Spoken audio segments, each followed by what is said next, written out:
The Los Angeles market is one of the most unaffordable housing markets in the country.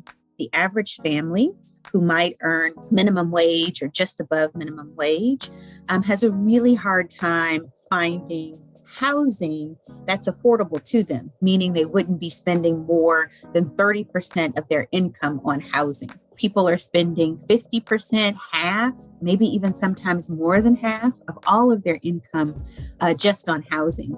That, of course, creates pressure in terms of families being able to afford transportation, food, healthcare, and other items as well.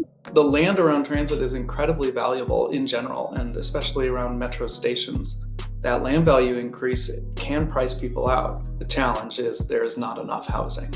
Joint development is the process of constructing housing and other uses on land that we own. A lot of times this land is remnants from construction of our subways and our stations and other rail infrastructure. We have land that is available to us after those projects are completed, and those are opportunities to build housing and retail and parks and open space and all sorts of community amenities. Joint development is an opportunity for affordable housing in general, but it's an opportunity to put affordable housing where it really belongs. The families that really rely on and need transit are able to access it.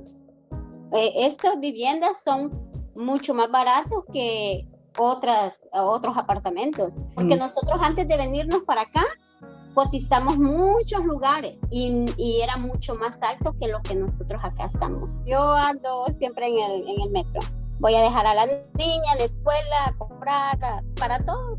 Personally, my experience with the JD program has really helped me become a better developer because the engagement process is very robust and we incorporate a lot of community feedback. So what normally would generate a project in the private sector without much input on art, programming, commercial uses, the level of affordability, in this case, really touches upon a lot of the stakeholder input, and all of that gets rolled into the project. So I feel like, in particular, JD projects are a reflection of the community and integrate much more community input than a traditional privately developed project.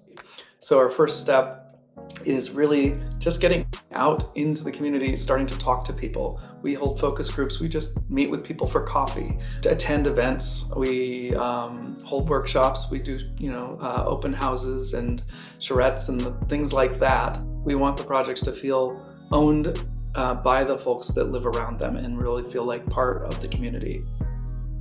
The look and feel of open space is one of the biggest points of conversation when we go out to communities and talk to them about what they want these projects to do. They might want to prioritize other things like local business, transit amenities or pedestrian amenities. In some cases, they need hardscape where vendors can set up and they can have festivals and events and farmers markets, etc. It's a really interesting design question because each community has its own needs and is different. Muchísimas oportunidades porque nos dan clases de ejercicio, también talleres muy importantes. Incluso nos preguntan a los residentes de los apartamentos qué necesidades tenemos o qué queremos aprender, que eso es fabuloso.